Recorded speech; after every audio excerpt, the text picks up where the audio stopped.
Okay, so I've got a 2016 Chevy Colorado 2.5 engine. When I turn it on and drive it, it's got the service light on.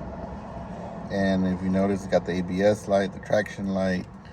It's got several lights. I ran a code on it, and it's coming up to C004006. And it is passed and failed in this last ignition cycle.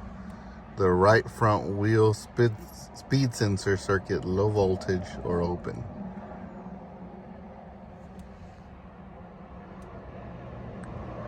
Okay guys, so first I'm gonna talk a little bit about why this light could be coming on and what it could be, and then I'm gonna tell you the absolute first two things you gotta check before you actually start spending money on it and do anything else. But whenever you get that speed sensor light on, here's the actual speed sensor. And let me just show you here. This is where it plugs in. This is it. And it comes in and plugs back here behind the panel right here. So here's that wire, you know. So it could be that actual speed sensor. And just so you know, call around if you're gonna actually try to change it out. I called AutoZone and it was like $23. And then I called the Chevy dealer and they had it for $19. So, you know, the dealer sometimes has stuff super expensive, but sometimes they're also better priced, you know, you just never know. And it's something like that on the sensor, it's better to get it from the dealer. So definitely call around. So it could be the speed sensor. It also could be the wheel hub assembly, because it comes and it plugs in here. So it could be also not rotating well.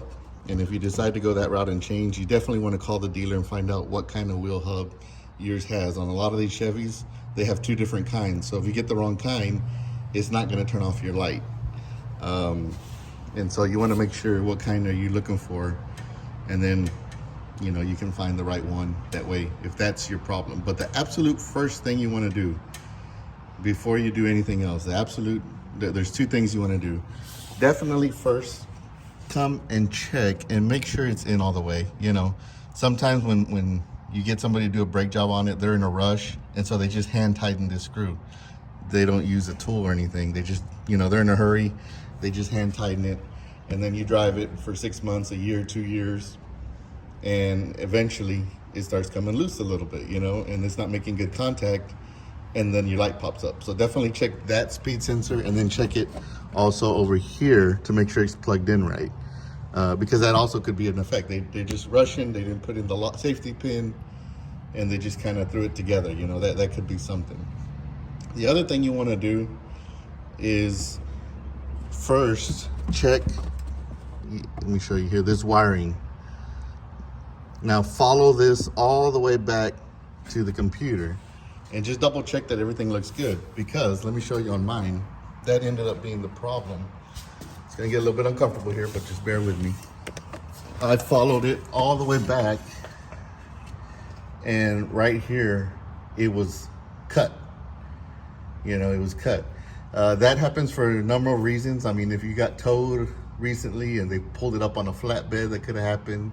If you took it to a mechanic shop and they put it up on these lifts, sometimes they'll put it wrong and they'll put it right there and they'll cut those wires. There's just a whole bunch of different reasons. Or maybe you just decided to go 4x4 or something and you cut it yourself, you know.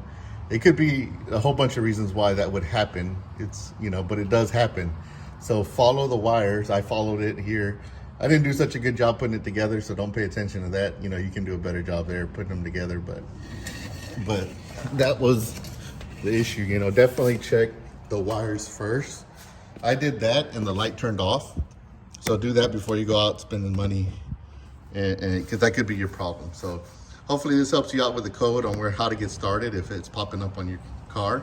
If it does, go ahead and subscribe. We're gonna be putting up some more videos with fixing more codes.